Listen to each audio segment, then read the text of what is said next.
everyone. This is Rising Phoenix with your Tuesday, which is for wellness. I have done this video like 70 times and I just can't get it right. I am having some technical difficulties with my camera. I don't have any picture video, but I do have audio. So I decided instead to share this picture of myself and my famous little co-star. This picture was when he was about 2 months old. He had just gotten home from the hospital. They just released him from the hospital from the time he was born. So, yeah, that was around my birthday in February. So, let's get right to it. As you all know, it is flu season. It is the last part of the year. It is very cold. It's getting very cold. So we are washing our hands more often in order to fight off germs. So I decided to create an antibacterial soap, and it's very, very simple. This soap consists of Dr. Bronner's Castille soap. Yes, you guys know what that is. Well, they have different fragrances in them, and you can use either the lavender and vanilla, I think it is, or any of the other kind. I choose to use the peppermint because I love how the peppermint smells. So you're just going to get a container of the Dr. Bronner's Castille soap in whatever scent you choose, and a bottle of tea tree oil. Now, tea tree oil has healing properties, and it also has antibacterial properties. So you want to use those. Use that in your soap. You're just going to pour in about half of a bottle of tea tree oil in the Castille soap. Shake it up, and there you have it, antibacterial soap. And also, make sure you shake it up every time you use it. It's less drying, and it has less chemicals, and it's all natural. So, and while we're on the subject of cold and fall and winter, this is the time of the year where we also stuff our hands in mittens and stuff our feet in socks and boots. And we tend to forget about our feet, and we tend to forget about our hands.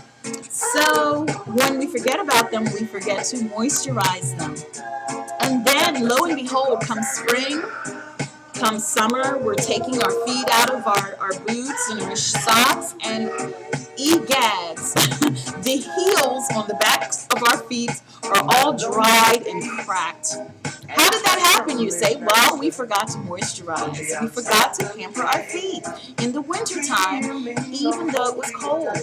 So yes, we should pamper in the wintertime and the summertime. There's nothing more unattractive than fancy sandals with feet in them and the heels are cracked and dried. Nothing more unattractive. So, here's how we're going to take care of them. We are going to create a scrub with cornmeal and a butter for our feet.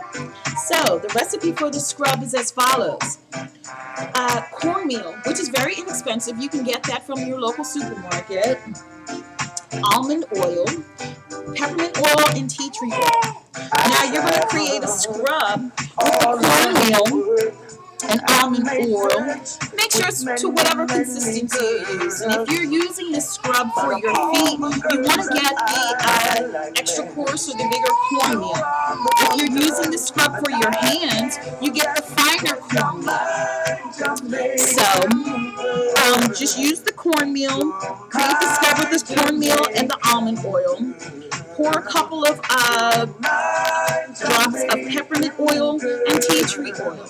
And the tea tree oil will help heal the backs of your heels, the dry, cracked heels, and it will also get rid of the germs and the bacteria and the odor that's in your feet. Do this in the shower after your feet have soaked.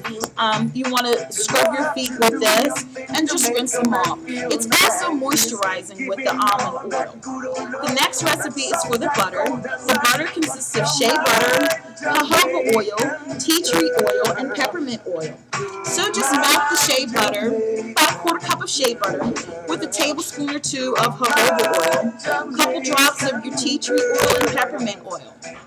Rub them rub it on your feet, and make sure you put on socks. The socks will help keep the moisture in your feet.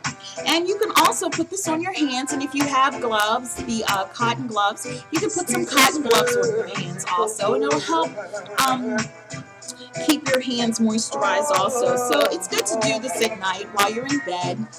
Cover your little toesies and your feet with the socks and put your butter on your feet. And you should notice a difference within your feet in a short period of time. It only took me about a week and a half to 2 weeks to start noticing some difference in the backs of my heels. And now my heels are kind of smooth. So I use this faithfully. Alright, so that's it for me for today. Hopefully next week I'll be able to have video up for you guys. With that, I'm going to go now. So, blessed be, peace, and one love. Uptown girls are nice girls, French girls too. But when it comes to loving girl, I'll give the credit to you. You know how to